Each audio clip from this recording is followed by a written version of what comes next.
This is Chris, and we are taking a look at question 14 here in section 3 of SAT practice test 4. And it says if the expression above is rewritten in the form a plus bi, where a and b are real numbers, what is the value of a? And they tell us here in this note that I equals the square root of -1. And I see a lot of test takers, when given that information, they want to try to plug that in for I, and that usually complicates questions that are dealing with values for I. So I actually recommend ignoring that information, but as a piece of outside information that you should know, I'll maybe put it up here at the top, but you should know that I squared equals -1. That you will need in order to simplify any questions dealing with complex numbers properly. But when they give you that piece of information of I equals root -1, I think if you start to plug that in, that can lead you into trouble. So we're just going to memorize this. This is our take-home piece of information for this question.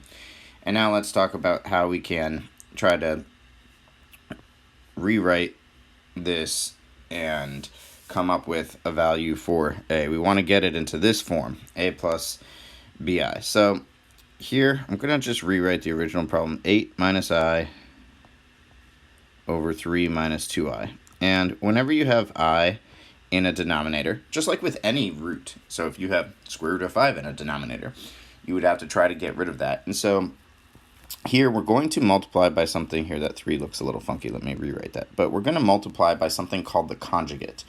And the conjugate is just going to be whatever your denominator expression is, it's going to be that same expression, but with the opposite math function. So if you're subtracting, you're going to add, or if you're adding, you're going to subtract. So here, in order to preserve the value of the fraction, you have to multiply the numerator and denominator by the same value. So that conjugate here is going to be 3 plus 2i.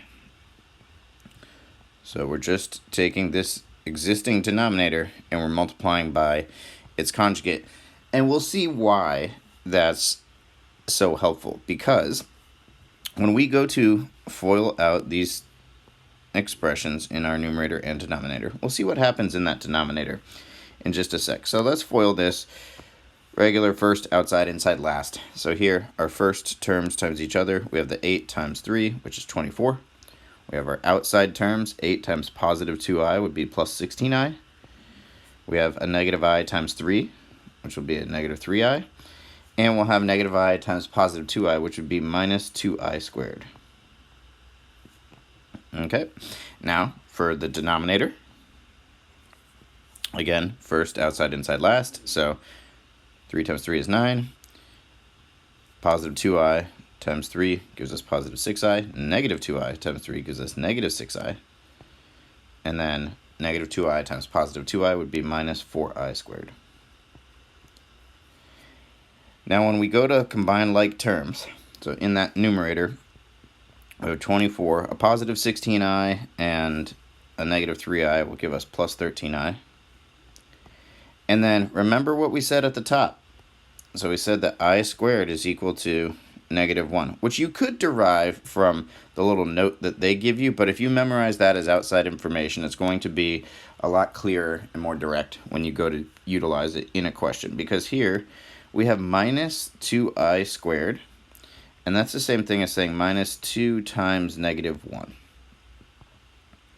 And in our denominator, here's the reason we multiply by that conjugate. Here's the reason why we multiplied the 3 minus 2i times the 3 plus 2i. So these I terms are going to cancel out. Our denominator is going to simplify to 9 minus 4, and then it's times I squared, which is -1. So you can see that we're no longer going to have an I, or a complex number, in our denominator. So now we can continue to simplify.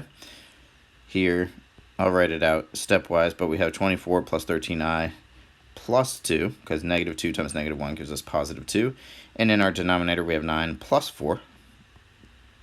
And that's going to be 26 plus 13i